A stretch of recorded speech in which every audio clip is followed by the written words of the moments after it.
L'histoire de l'Australie commence il y a 65 000 ans avec l'arrivée des aborigènes, venus d'Asie du Sud-Est. Ils forment la plus ancienne civilisation continue du monde. En 1788, lors de l'arrivée des Européens, l'Australie compte environ 750 000 aborigènes répartis en plus de 500 tribus parlant 250 langues différentes. Ils développent une culture sophistiquée basée sur le temps du rêve, leur récit de création, et une connaissance profonde de l'environnement australien. Le 26 février 1606, le navigateur néerlandais Willem Janszoon devient le premier Européen à accoster en Australie, dans le Queensland. En 1642, Abel Tasman découvre la Tasmanie.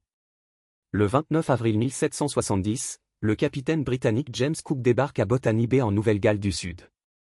Il prend possession du territoire au nom du roi George III et nomme cette terre New South Wales. Cook cartographie 5000 km de côtes australiennes pendant 4 mois. Le 26 janvier 1788, la première flotte britannique arrive à Sydney Cove avec 11 navires transportant 1487 personnes dont 778 bagnards.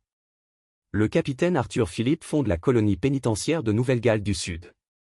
Entre 1788 et 1868, 162 000 forçats britanniques sont déportés en Australie.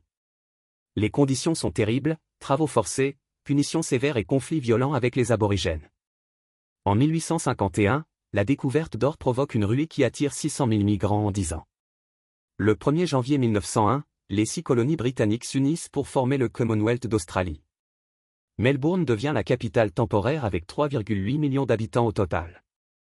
Le premier Parlement se réunit le 9 mai 1901. Cependant, la politique de l'Australie blanche est adoptée, excluant les non-européens de l'immigration.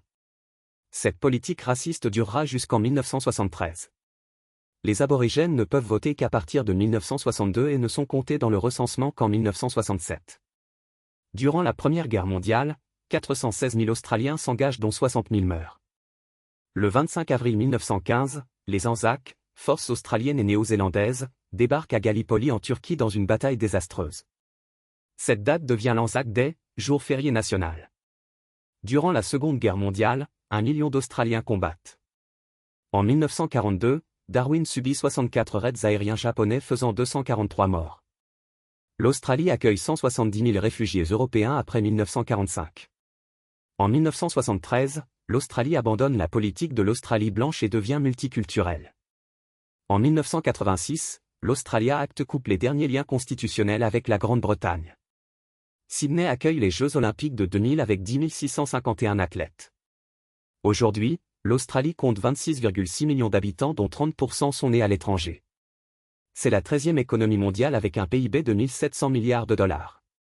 Sydney et Melbourne figurent parmi les villes les plus agréables du monde.